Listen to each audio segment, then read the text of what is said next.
Jade Buhoy, hatid sa inyo ang mga pinakamainit na balita sa bansa. Dito sa News Force.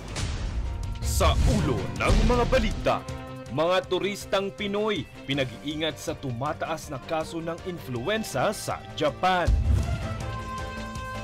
COMELEC nagpasa ng resolusyon ukol sa pagkilala sa mga celebrity bilang bayad kapag kasama sa pangangampanya. VP Sara impeach na sa Kamara. Senate President Escudero inihayag na posibleng matuloy ang trial sa June 2. LTO nagsagawa ng operasyon kontra fixers. Ilang mga regular commuter ng EDSA Bus Carousel umalma sa rekomendasyong ipatanggal ito. At PSC, Philippine Jiu-Jitsu at Kickboxing Team nagpulong hinggil sa mga programa at performance para sa 2025. Patas at pantay na balita, komprehensibong ulat para sa pulso ng masa. Ito ang News Force. Pinag-iingat ng Embahada ng Pilipinas sa Japan ang mga turistang Pinoy dahil sa tumataas na kaso ng influenza o trangkaso sa Japan. Hinihikayat ang mga turistang ito na kumuha ng kanilang travel insurance kung bibisita sa Japan sakaling magkaroon ng medical emergency.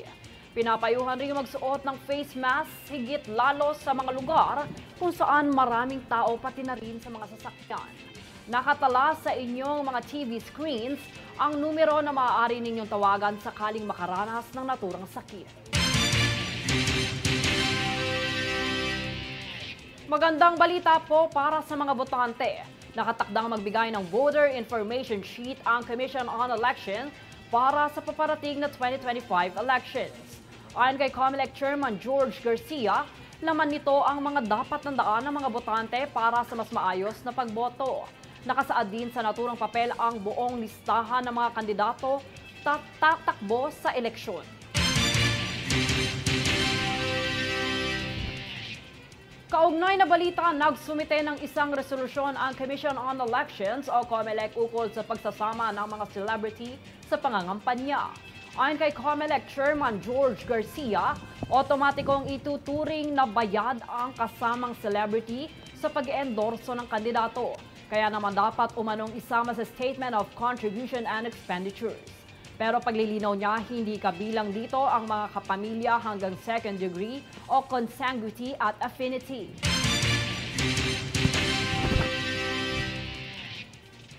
Sa ibang balita, ayon sa Bureau of Jail Management and Penology o BJMP, nananawagan ang Department of Health o DOH na isulong ang pagsasailalim ng mga persons deprived of liberty o PDL sa aftercare and follow-up program. Layo ng programa na sa pamamagitan ng virtual session, masigurong patuloy pa rin ang suporta sa mga PDLs. Kabilang din dito ang layuning gawing produktibo ang PDLs upang maging matagumpay ang kanilang reintegrasyon sa lipunan.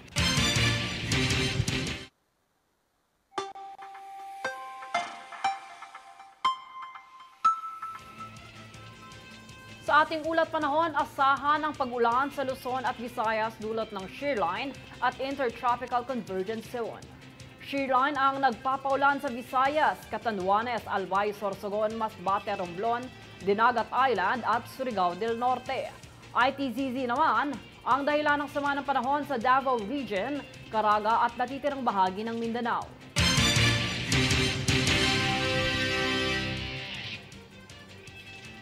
Susunod sa News Force. PBBM nagpasalamat sa Thai Ambassador sa kontribusyon nito sa pagpapatibay ng relasyon ng Pilipinas at Thailand. Panukalang batas na gawing 6-year term ang mga barangay officials, hindi pumasa sa Kongreso. VP Sara impeach na sa Kamara. Senate President Escudero inihayag na hindi posibleng matuloy ang trial sa ika-2 pa ng Hunyo.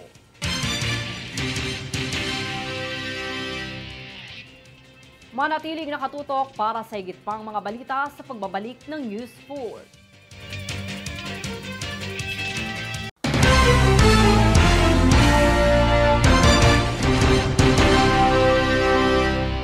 nagpahayag ng pasasalamat at kinilala ni Pangulong Ferdinand Marcos Jr. si Thai Ambassador to the Philippines Tul Traisorat. Sa kontribusyon nitong patibayin ang relasyon ng Pilipinas at Thailand. Payag ng Pangulo ang ugnayan ng dalawang bansa sa post-pandemic recovery, mga patakaran sa ekonomiya at kasunduan sa diplomasya ay nagdudulot ng makabuluhang pag-unlad. Saklaw ng nilagdaang kasunduan ng dalawang bansa ang 54 na sektor, gaya ng mga serbisyong pamhimpapawid, agrikultura, pag-alis ng entry visa, turismo at iba pa. Sa huling sesyon ng Kamara, tuluyan nang na-impeach si Vice President Sara Duterte sa Kongreso matapos ang halos 5 buwang talakayan ukol rito. Bagamat pinal na ang desisyon ng Kongreso, inaantabayanan pa rin ang hukom ng mayorya ng Senado. Narito ang buong impormasyon sa balitang aking tinutukan. There is a motion to direct the Secretary General to immediately endorse to the Senate the impeachment complaint, having been filed by more than 1/3 of the membership of the House, or a total of 215 members.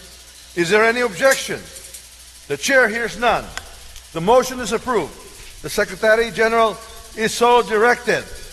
The session is suspended.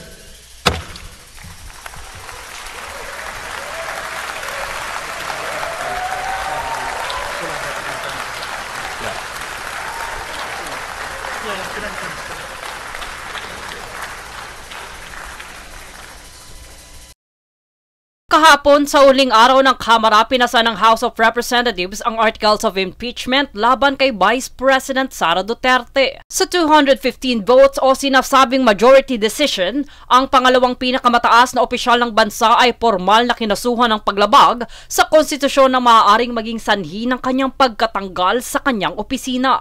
Base rito sa 60 mambabatas mula sa Mindanao, mayroong 41 rito ang lumagda sa impeachment bid ni VP Sara. Matatandaan na nauna nang nagpahayag si Pangulong Ferdinand Marcos Jr. na hindi dapat patulan pa ang vice-presidente at huwag nang pag-aralan ang articles of impeachment. Subalit na naig pa rin ang Kongreso sapagkat ang mga miyembro nito ang siyang naging complainants. Considering that the Secretary General has certified that at least 215 members of the House of Representatives have verified and swore before him the said impeachment complaint against Vice President Sara Zimmerman Duterte.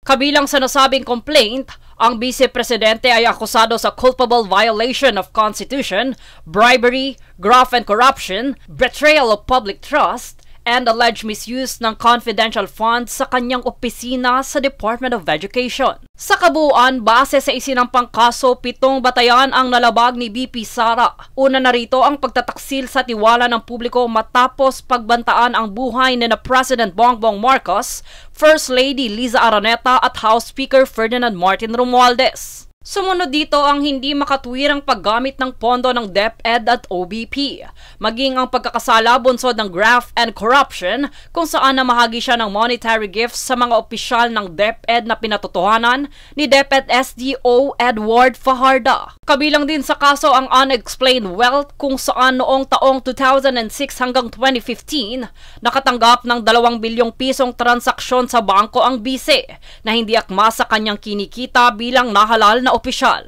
Dagdag pa rito ang kanya ring umano'y pagkakasangkot sa mga mabibigat na krimen. Bahagi din ng acts of sedition and insurrection kasama ang kabuoang paglabag sa tiwala ng publiko, konstitusyon at korupsyon. Bilang bahagi nito, magpapadala ng 11 miyembro ng prosecution panel ng House of Representatives kapag umusad na ang complaint sa Senado, na siya namang magiging hukom kung sakaling may makita silang probable cause na ituloy ang impeachment complaint laban sa bise. Bagamat impeach na sa Kongreso, hinihintay pa rin ang paglilitis sa Senado kung saan kinakailangan ang 2/3 ng boto nito. Sa makatwid, maaaring manatili pa rin sa pwesto si VP Sara kung hindi ito aabot sa itinakdang bilang ng boto. Ayon naman sa pahayag ni Senate President Cheese Escudero, maaaring ituloy ang paglilitis sa 2 ng Hunyo upang mapagpasyahan ito ng mayorya sa Senado mangyaring matapos ang halalan. So kung may mangyayari mang aksyon o kaganapan kaugnay nito, yan ay mangyayari sa June 2 pag-resume ng Senado matapos ang eleksyon at pasayan ng mayoriya ng Senado kung aamyendahan ba yung rules, anong ilalagay sa rules, i-authorize ba tulad ng nasa Rules of Court ngayon na suppletorily applicable na pwedeng mag-hearing habang recess dahil may 12 senador pa namang maiiwan. Jade Buhoy, nag-uulat para sa Golden Nation Network. Kaugnay na balita, sinagot ng ilang mambabatas ang mga haka-haka at elegasyon sa umano'y ayuda na kapalit sa pagpirma sa impeachment complaint laban kay Vice President Sara Duterte. Alamin ang detalye sa ulat ni Princess Castro. Matapos lumagda ng 215 mambabatas para sa ika-4 na impeachment complaint laban kay Vice President Sara Duterte nitong Miyerkules, ilang kongresista ang nagbigay linaw patungkol sa mga tanong, haka-haka, maging ang kumakalat na may umanong ayudang kapalit sa pagpirma sa naturang complaint. Sa media forum na ikinasani ng House Deputy Majority Leader at Iloilo 3rd District Representative Lawrence Defensor, House Assistant Majority Leader at Lanao del Sur 1st District Representative Sia Alonto Adyong at One Rider Party List Representative Rog Gutierrez, kanilang sinabi na walang katotohanan ang mga kumakalat na balita gaya ng ayuda. Pagpapaliwanag nila na ang pagpasya ng mga miyembro ng Kamara sa naturang complaint ay isang independent action at batay sa kanilang constitutional obligation. Wag tayo magpapadala at maniniwala sa mga diversionary tactics na ginagawa po ng ilang grupo po. Kaya nga po tayo inaagaran natin na magkaroon po ng batas para ma-regulate po natin at mabigyan sa solusyon itong mga fake news po na lumalabas, disinformation, malinformation, and misinformation po na lumalaganap sa ating lipunan. Isa na po itong mga balitang ganito. Bukod dito ay binigyang linaw din ng mga mambabatas ang kamakailang pahayag ni Senador Francis Cheese Escudero na unfair na madaliin ang Senado patungkol sa trial dahil 2 buwan ang inilaang oras ng Kamara para sa complaint. Paggigiit naman ng mga kongresista na bagamat hinihiling nila na mapaaga at mapabilis ang pagsisimula ng impeachment trial, ang aksyon at desisyon ay nakasalalay pa rin sa Senado. And we accord them with the utmost respect and that they should act with utmost impartiality without any influence from the prosecution or from the respondent or the defendant. So, sana po maagapan ang pagsimula kasi the sooner that the evidence can be laid down, the sooner that due process can be exercised, the sooner can the issues pending before us can be resolved. So, sige po, sana po maagahan dahil handa naman ang prosecution team. Anila, kanilang inirerespeto ang anumang pasya ng Senado. Princess Castro, nag-uulat para sa Golden Nation Network. Matapos ang 2 taong hindi pagkakasama sa agenda, muling tinalakay ng House Legislative Franchises Committee ang aplikasyon ng ABS-CBN para sa panibagong prangkisa. Ang pagdinig ay nakatuon sa ulat ng Philippine Competition Commission tungkol sa mataas na market concentration sa industriya ng broadcast. Samantala, isinulong ni Ways and Means Chairperson Joey Salceda ang isang panukalang batas upang bigyan ng bagong prangkisa ang ABS-CBN. Halos 5 taon matapos itong hindi nadinig sa Kongreso sa ilalim ng administrasyon ng Duterte. Samantala, hindi pumasa sa Kongreso ang panukalang batas na gawing 6 na taong termino ang mga barangay officials. Para sa detalye, narito si Francis Riodique. Nakatutok ang mga barangay officials kahapon sa pagpasasana ng House Bill 11287 sa Kongreso. Ang naturang panukalang batas ay layong gawing 6 na taon ang termino ng mga barangay officials. Ngunit hindi pumasa ang naturang batas sa Kongreso matapos itong mag-adjourn kahapon. Matatanda ang inaprubahan na ang bill sa ikalawang pagbasa noong January 29. Ngunit sa hindi malamang rason ay hindi ito naisama sa calendar of business sa third reading. Matatandang noong Agosto pa pinangako ni House Speaker Martin Romualdez ang paglusot ng panukalang batas na ito. Inasahan itong maipasa noong Disyembre noong nakaraang taon hanggang sa buwan ng Enero. Ngunit dahil sa pag-adjourn ng Kongreso, tila naglaho ang panukalang batas na ito. Ang naturang bill ay pantapat sa katulad na panukalang bersyon ni Senator Amy Marcos sa Senado. Samantala, nakatakdang mag-resume ang third regular session ng Congress sa June 2. Francis Riudique, nag-uulat para sa Golden Nation Network.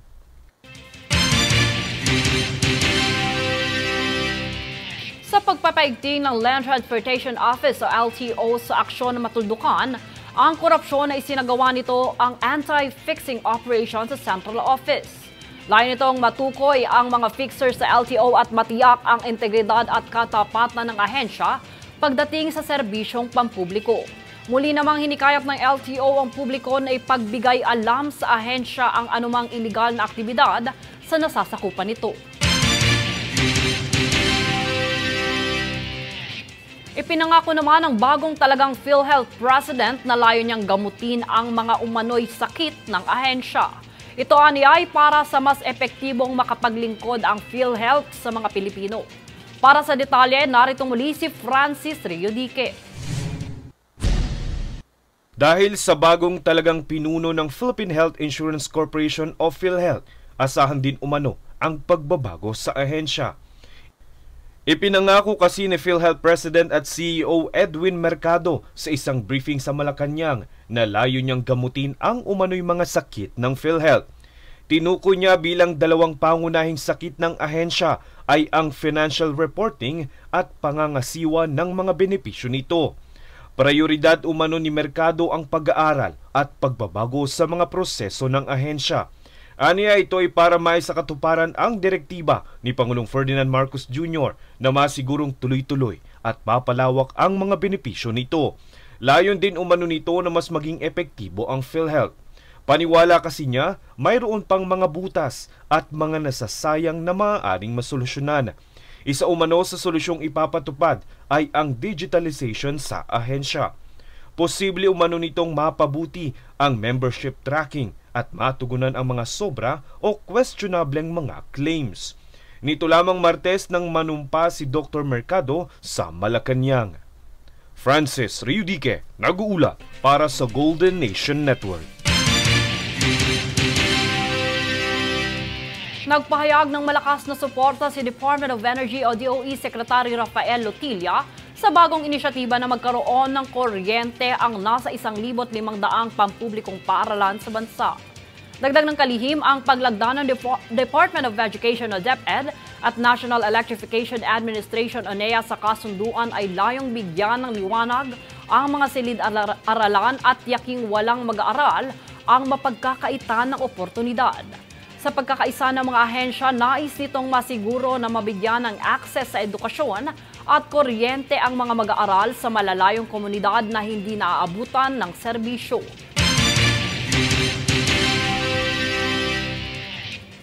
Susunod sa News Force. Pekeng PWD-IDs talamak na ang pagkalat. Ilang mga regular commuter ng EDSA Bus Carousel umalma sa rekomendasyong ipatanggal ito. Albay 1st District Representative Lagman ginunita ng Kongreso.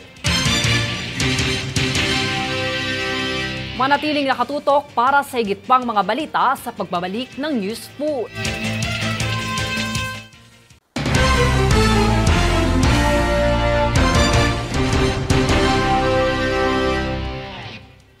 Tila nagkakalat ngayon ang mga pekeng PWD-ID, kaya't umapila ang DSWD sa publiko na ipagbigay alam sa kinaukulan ang iligal na aktibidad na ito. Yan ang balitang hatid ni Danizel Lopez.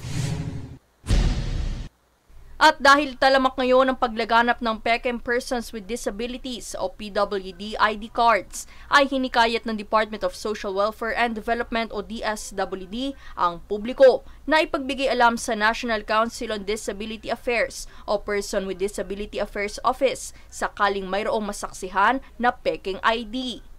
Ang paggamit ng PEKEM PWD ID ay mayroong malaking epekto sa mga maliliit na negosyo dahil sa diskwentong nakapaloob dito at sapat na pribilehiyo. Batay naman sa anunsyo ng DSWD, mayroon na itong hakbang na isinagawa para maiwasan ang paglaganap nito at ito ang Unified ID Card System para sa mga PWD na siyang ipatutupad na ngayong taon. Nakararanas naman ng pagkalugi ang ilang establishmento at mga negosyante dahil sa 20 diskwento rin na ipinepresenta ng mga pekeng ID. Daniza Lopez nag-uulat para sa Golden Nation Network.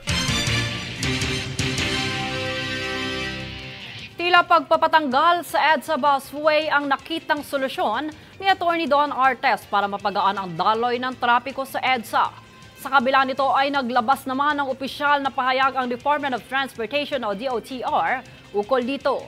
Yan ang ating alamin muli sa Balitang Hatid ni Daniza Lopez. Sa rekomendasyon ng Metropolitan Manila Development Authority o MMDA na ipatanggal ang EDSA busway para gumaan umano ang bigat ng daloy ng trapiko sa EDSA, ay hindi naman ito sinang-ayunan ng Department of Transportation o DOTR. Paniniwala ni MMDA Chairman Atty. Romando Don Artes sa pagpapalawig ng DOTR sa kapasidad ng MRT ay mas pipiliin na ng mga mananakay ng bus carousel ang sumakay ng tren, kaya't mas magkakaroon na ng espasyo ang EDSA kung tatanggalin ang busway. Dagdag pa niya, mas maraming istasyon ng MRT kung ikukumpara sa EDSA busway, kaya't mas maging hawa umano itong gamitin ng mga commuter. Depensa pa niya, ang rekomendasyon na ito ay hindi pagbibigay pabor sa mga pribadong sasakyan, kundi pagiging praktikal pagdating sa transportasyon. Sa pahayag naman na inilabas ng DOTR ay inilahad nito ang mabisa at epektibong serbisyo ng EDSA busway pagdating sa mga commuter. Ayon sa DOTR, ang 23 istasyon sa busway ay magdamagang operasyon, handog ang ligtas at pinakamabisang opsyon ng pagko-commute para sa mga commuter. Batay sa datos ng DOTR, nasa 63 milyong mananakay din ang naitala nito noong nakaraang taon. Sa unang buwan naman ng bagong taon ay naitala nito ang mahigit 5 milyong commuters. Git ng netizens, tanging commuters lamang ang tunay na nakakaalam sa benepisyong hatid ng EDSA busway, kaya't ang kagustuhan umano na ito ni Artes ay magbibigay pasakit lamang sa pampublikong transportasyon. Paglalaban pa ng ilan, tanggalin man ang busway, ay magiging traffic pa rin sa EDSA dahil sa dami na rin daw umano ng pribadong sasakyan sa bansa ngayon. Daniza Lopez nag-uulat para sa Golden Nation Network. Bilang buwelta, ilang mga regular na commuter ng EDSA bus carousel, maging ng ride-hailing app riders na kadalasang binabaybay ang kahabaan ng EDSA ang hindi sang-ayon sa rekomendasyong tanggalin ang EDSA busway. Ang mga reaksyon at iba pang komento, alamin sa ulat ni Princess Castro. Bunsod ng kamakailang rekomendasyon ni MMDA Chairman Romando Don Artes na ipatanggal na itong EDSA bus carousel, ilan sa mga regular na commuter nito ang umalma dito. Ang mungkahing ito ni Artes ay naganap nitong Miyerkules matapos ang naging pulong hinggil sa Comprehensive Traffic Management Plan sa Malacanang kasama ng Pangulo at iba pang ahensya at kagawaran ng gobyerno. Ang dahilan nito ay dahil sa 30% dagdag na kapasidad ng mga pasahero sa Metro Rail Transit 3 na kaya na umano nitong i-accommodate ang bilang ng pasahero ng bus carousel. Sa pamamagitan din nito, mapapaluwag ng bahagya ang EDSA kung tatanggalin na ang mga barikada kung saan magagamit na ng mga motorista at iba pang sasakyan ang naturang espasyo. Dahil dito, ilang mga commuter ang umalma sakaling ito ay may sakatuparan. Lalo ata pagkaka-traffic din kasi ang kasi magbababagan po yung mga po rito. Buti kung yung area ng yung service road, malawak, may liit naman po. Ang carousel, malapit-lapit ako. Dito nga ako bumaba, malapit-lapitan dito sa Aurora eh. Pupunta ko ng Marikina eh. Ngayon, ang MRT, okay lang. kung tapat sa babaan. Pero may mga lugar nga hindi man tapat eh. Oo. Mahirapan din po magsumakay-sakay po kasi pag doon po pag minsan malayo po yung bababaan namin, pag dito po kasi diretso na lang po. Kasi nung before pandemic medyo traffic talaga. Kunwari yung bus sumasabay doon sa sa normal lanes. Bali dati kasi for example 6:30 ka papasok. Kunwari darating ako ng Ortigas na 8:30 AM na. Ayun. Malaking tulong talaga yung carousel. Ang ilan naman ay tatalima na lang daw kung ano ang mapagpasyahan at ipatupad ng pamahalaan. At dahil kadalasang mga motorsiklo, partikular ang mga ride-hailing app riders ang gumagamit ng EDSA, amin ding inalam ang kanilang panig patungkol sa bagay na ito. Ilan sa kanila ang hindi pabor. Para sa akin, hindi ako pabor na tanggalin yan eh. Lalo kasi mga bus, minsan pagka go ng trapiko lalo eh. Hindi naman, mas okay po yung may busway. Kasi para yung nandun lang sila sa minsan kasi balagpag sila minsan. Pero okay na yun, nakasipirit sila. Mas okay po sa kayo na hindi natanggalin. Oo, okay na po. Tsaka po mga emergency, mabilis din po kasi nakakadaan sa busway. Habang ang ilan naman ay sang-ayon at sinabing mas maayos ang daloy ng trapiko sa EDSA noong wala pa ang busway. Para yung mga motorcycle sana na maliliit, makakasingit kahit papano. Kasi hassle sa mga maliliit na motor kagaya namin, hassle sa amin, hindi kami makasingit ng maayos. Kagaya nun na binigyan ng private property yung busway, tapos pagdating dun sa bike lane, bawal pa rin kami dumaan. So nandun kami sa gitna ng mga private vehicle. Sa kasalukuyan, ang naturang plano ay pinag-aaralan pa ng gobyerno. Princess Castro, nag-uulat para sa Golden Nation Network.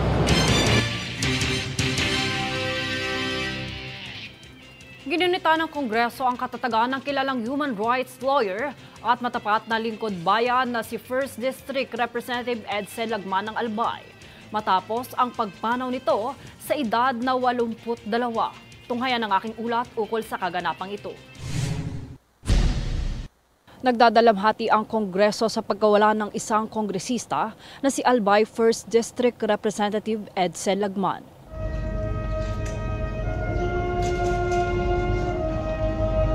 Sa pagpanaw ni Albay 1st District Representative Edsel Lagman, nagpanukala ang Kongreso ng resolusyong kumikilala sa kongresista bilang tagapagtanggol ng karapatang pantao, malasakit sa moralita at mga manggagawa.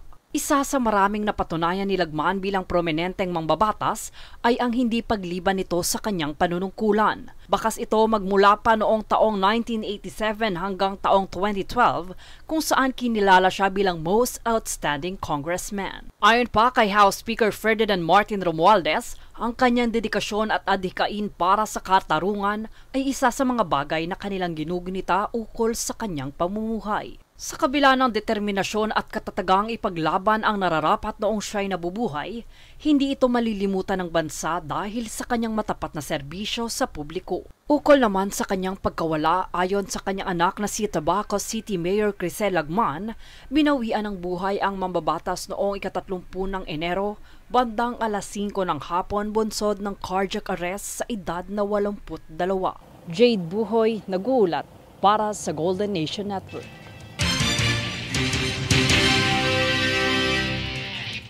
Balitang nakalap mula sa iba't ibang rehiyon ng bansa, pinamumunuan ni Senator Lito Lapid ang inaugurasyon ng 370 million peso Municipal Hall sa Porac, Pampanga. Ang kaganapan alamin mula sa ulat ni Patricia Mamangun. Pinangunahan ni Senator Manuel Lito Lapid ang inaugurasyon ng bagong 370 million pesos na munisipyo ng Porac sa barangay Kangatba nitong February 5. Ang bagong gusali ay itinayo sa 3 hektaryang lupain na donasyon ng pamilya ng yumaong Genaro Di Malanta, dating vice-alkalde ng Porac mula 1960 hanggang 1963. Nagpasalamat si Acting Mayor Myla Clarete kay Lapid na tubong Porac sa pagsisikap nitong makakuha ng pondo para sa proyekto. Ing bayo tamo po munisipyo, simbolo ne po, ning pamag-asenso tamo po bilang balen. Patunay yan naman po ini ning malasakit at determinasyon dareng ke katamong mamuntukan para lalong galingan at ayusan impamagserbisyo kareng memalen. Sana magsilbi yang ining inspirasyon para keng pamisan metong pamagsikap at pamanalig na tuloy-tuloy impamagunlad at masaleseng kinabukasan keng Balen Porac. Sinimula ng pagtatayo ng gusali noong 2021 sa ilalim ng Department of Public Works and Highways o DPWH sa pamamagitan ng inisyatiba ni Senator Lapid. Actually, nag-start po tayo ng construction noong 2021. Initial funding po coming from the Honorable Senator Manuel Lapid na 100 million. At yearly po napoponduhan po siya up to its completion until po natapos ito late last year, November, December. Ayon kay Clarete, ang paglilipat ng sentro ng pamahalaang bayan mula Barangay Poblasyon patungong Barangay Kangatba ay alinsunod sa Municipal Ordinance No. 1 Series of 2025. Ang disenyo raw ng gusali ay hango sa US Library of Congress at bahagi ito ng isang government center kung saan itatayo rin ang iba pang tanggapan. Pasalamat ko po at mayari na iningaya. Ang anak pa hindi, puling ay mayari ni munisipyo ngayon eh. Kasi punta sa ganda na naman, tapagawa ko ng flyover, ay mayari. At sa ayari tanong ngayon eh. At sana siguro, hindi naman babanggitan na maging white elephant chain eh. Siguro maging white elephant din eh. Uling dumipat nung ang keni. Dahil nga ng magobra kay munisipyo. Ako naman po paggawa kita munisipyo lang naman ay malaki talaga yung gabon. Anya, pamagitan na rin pamilya di Malantar, para po tayo po ining munisipyo kaya doon nasundang 3 hektar sa Gabon. Nakapunta ka lang, salamat kayo. Kabilang sa complex na ito ang bagong Porac Police Station. Malaking tulong po ito sa ating mga kapulisan at sa community natin. At rest assured po na ang ating mga kapulisan ay magtatrabaho po ng maayos para sa kaligtasan po ng mga Poraqueños. Ang pagpapatayo ng bagong munisipyo ay isa lamang sa maraming proyektong pang-infrastruktura sa Porac na naisakatuparan sa suporta ni Lapid. Dumalo sa programa si Vice Governor Lilia Nanay Pineda na kinilala ang malaking ambag ng senador sa Pampanga. Maswerte po yung Pampanga kasi at tamong meging president now Congresswoman Gloria Macapagal-Arroyo at tamong maluwat ang manungkulan na senador. At siyempre po, in probinsya, biyabe-yabe po para po keng development ng probinsyang Kapampangan. Then po proyekto ng Senator Ngeni, gagawan na niya po in Porac District Hospital in Songco. 200 million. Siyempre po masayano po rin taga Porac. Gawa na naman po ng provincial capital. Dagdagan tayo po, doktor, na nung pwede, kaya kasanting na ng hospital ay ni, kaya na pumunta San Fernando para po kareng pribadong hospital para magpa-hospital.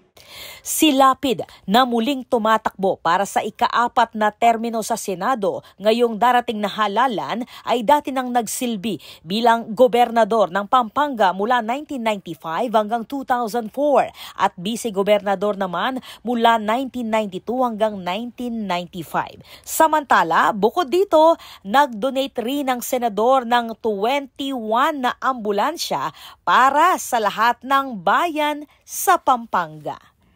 Ako po, Patricia Mamangon para King News Force Pampanga. Balitang tutuking Balen, susuyo.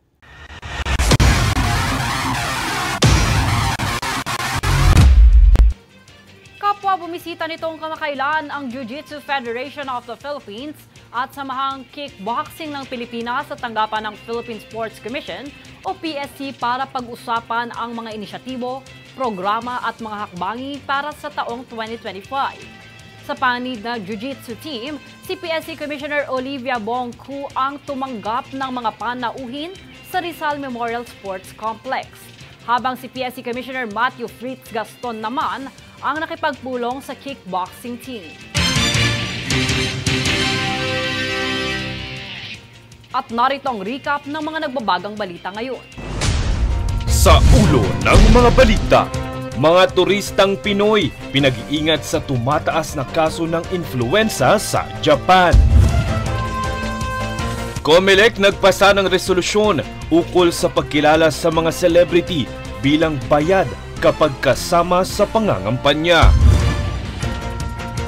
VP Sara impeach na sa Kamara. Senate President Escudero inihayag na posibleng matuloy ang trial sa June 2.